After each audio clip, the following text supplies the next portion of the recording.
Sir test series మనకు students అంటే నోటిఫికేషన్లు వచ్చిన తర్వాత మనకు మార్కెట్లో చాలామంది చాలా ఇన్స్టిట్యూట్లు కొంతవరకు ఫ్రీగా కండక్ట్ చేస్తుండే అవకాశం కూడా ఉంటుంది. సో అవును టెస్ట్ సార్. సిరీస్లు రాస్తే స్టూడెంట్కి ఏ విధంగా ఉపయోగం ఉంటుంది? టెస్ట్ సిరీస్ రాస్తే 100% ఉపయోగం అవుతుంది సార్. అసలు ఉద్యోగం సాధించాలంటే నేనేమంటానంటే అది ఎవరిదన్నా కానీ టెస్ట్ సిరీస్ రాయండి. ఓకే. ఎవరిది లేకపోతే బయట ఏమన్నా మార్కెట్లలో ఏదైనా అవైలబుల్ ఉంటే ఏదైనా ఫ్రీగా ఇచ్చే వాళ్ళు ఉంటే వాళ్ళైనా టెస్ట్ సిరీస్ జిరాక్స్ తీసుకొచ్చుకొని రూమ్లో అయినా కూర్చొని రాయాలి సార్. ఓకే. అంటే దానికి ఎగ్జామ్ని మనం ఇప్పటి నుంచే ఫీల్ అవ్వడం అంటాం దీన్ని. ఓకే.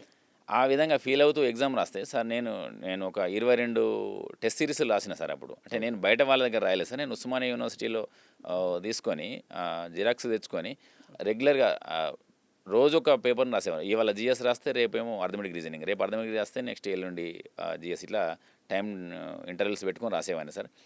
దాని ఉద్దేశం ఏంటంటే సార్, నేను నా ఫస్ట్ టెస్ట్ సిరీస్ నేను ఫస్ట్ ఎగ్జామ్ రాసినప్పుడు నాకు 65 మార్క్స్ మాత్రమే వచ్చినాయి సార్. ఓకే.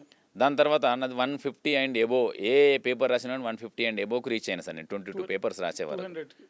200కి. ఓకే. అంటే మనం అర్థం చేసుకోవాల్సిన విషయం ఏంటి అని అంటే, స్పీడ్, షార్ట్ కట్స్, ప్రొసీజరు, ఇవన్నీ కూడా నీకు ఇన్ టైంలో ఆ 3 అవర్స్లో మాత్రమే గుర్తుకు రావాలి. కాబట్టి దానికోసం నీ యొక్క స్పీడ్ ఎక్కడెక్కడ తక్కువ ఉంది, ఎక్కడెక్కడ ఎక్కువ ఉంది అనేటువంటి విషయాన్ని నువ్వు తెలుసుకోవాలంటే నువ్వు ఖచ్చితంగా ఎవరో తయారు చేసినటువంటి క్వశ్చన్ పేపర్ నువ్వు ఒకసారి ఎగ్జామ్గా రాస్తే అర్థమవుద్ది సార్. ఫస్ట్ పేపర్ రాసినప్పుడు నీ స్పీడ్ ఎంత ఉంది, అది 5th పేపర్ రాసే వరకు నీ స్పీడ్ మారిపోతుంది, 10th ఇంకా అట్లా అనుకుంటే నువ్వు నెంబర్ ఆఫ్ మార్క్ టెస్టులు రాస్తే నీకు ఎంత ఉంటుందంటే నెంబర్ ఆఫ్ ఇంక్రిమెంట్ ఉంటుంది సార్. ఇన్ఫినిటీ టైం ఇంక్రిమెంట్ అని కూడా అనొచ్చు సార్ దాన్ని. ఓకే.